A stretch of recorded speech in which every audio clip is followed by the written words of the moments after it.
And we're joined by Geoff Halfpenny, the Executive Director of the Hagley Museum and Library. We appreciate your time today. Tom, thank you for inviting me. Well, the economic downturn and the subsequent slow recovery have made things difficult across the board. At this point, how has it affected attractions like Hagley Museum and others like it? Has there been any signs of a rebound at this point? I'm not sure that we're typical at Hagley Museum and Library because to date our visitation is up, but generally the trend is for visits to non-profits, to museums, historic sites to be declining.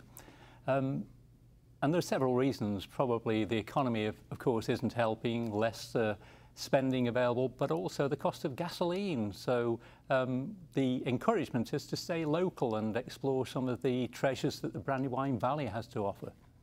And how difficult has it been in recent years to raise money as a nonprofit entity? And most studies, of course, show that philanthropic giving tends to lag behind any economic recovery. And so I imagine there's less to go around, and probably some of the more reliable sources you've had in the past, like major corporations or philanthropic angels, maybe not as reliable as before.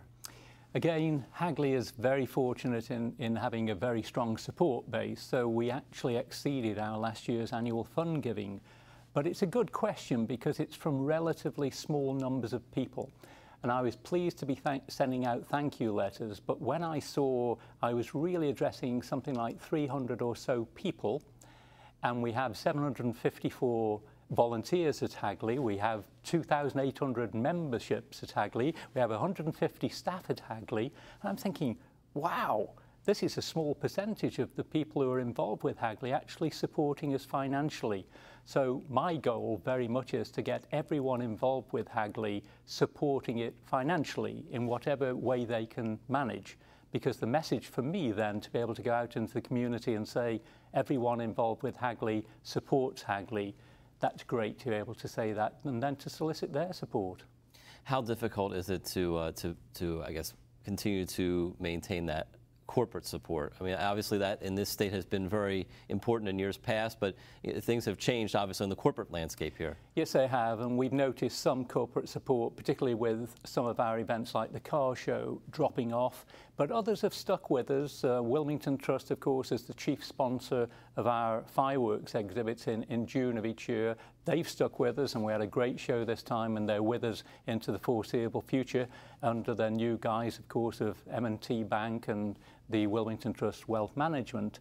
But we did see other parts of the car industry coming in as sponsors as well. They're starting to sell their machines, and so they wanted a visibility at one of our sites. And we've had, thank goodness, good support still of our educational programming. You mentioned the idea of broadening the number of people who are supporting, whether it be Hagley or other things like Hagley. How important is that is there kind of a change in mindset at this point in terms of not necessarily targeting those one or two big donors who constantly support the arts and nonprofits and saying, you know, we can't take the risk of putting, you know, essentially all our eggs in one or two baskets? There are those very high-profile donors, of course, who give large amounts of money. But there's also great credit in having the buy-in of a community giving whatever they can give, because then you show relevance and you show importance to their life, and that's what we're hoping to do. All of the non-profits locally deserve people's charitable giving.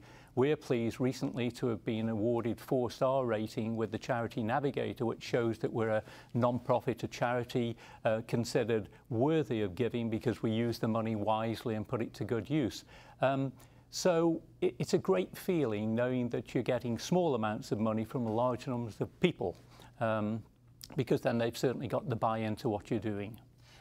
Obviously being creative is also important in this economy, and one of the things that Hagley has done with a number of the other attractions in the Brandywine Valley is create this passport program, which has been around for a number of years now. How important is that program and other collaborations like it to really helping the health of not just Hagley, but all the attractions in the area? I think it's incredibly important because people tend to neglect their local institutions, and they get guests in town, they head off to Washington, D.C. or New York, or Philadelphia. And we've got so much to offer, and so 10 of the local non-profits have come together in the Passport program. So the cost of one admission gets you access to all of the institutions. So that's one individual admission dollars, $35, or I think it's $75 for a family, 2 adults and 3 kids. And you can visit one time each of those venues. And you may have visited several before, but now it gives you a chance to go and experience all of them. And if you do get your passport stamped, having visited all of them, you can get your card thrown into the hat to win a prize as well. So there's more incentive to visit. And I guess that there's hope that as people experience the different attractions, that perhaps it's going to spur them to want to, if not give to all of them, at least pick 1 or 2 of their favorites and say, I want to be a supporter of this particular one. Absolutely. I think all of us consider ourselves hidden gems. Many people have heard of us, but they've not actually visited. So once they do and experience what we all have to offer, it's a great incentive to get involved and to come back many times with friends and family, or to offer your services as a volunteer. I mentioned 750 volunteers. That's 754 people who give up their time each year to assist us with what we do. It's very important. And how important is just collaboration as a whole for nonprofits right now? Because I guess in this case, you're talking about 10 different entities in the Passport program that in some ways are competing against each other for audience and for money, yet have come together. Is it important to maybe sometimes be a little bit counterintuitive like that and realize that sometimes it's best to come together rather than try to compete? Absolutely, and within the cultural establishments there are several disciplines involved. So I know that the arts groups have formed various alliances. The Delaware Museum of Art, the DCCA have formed links to see that they hopefully benefit from reciprocation.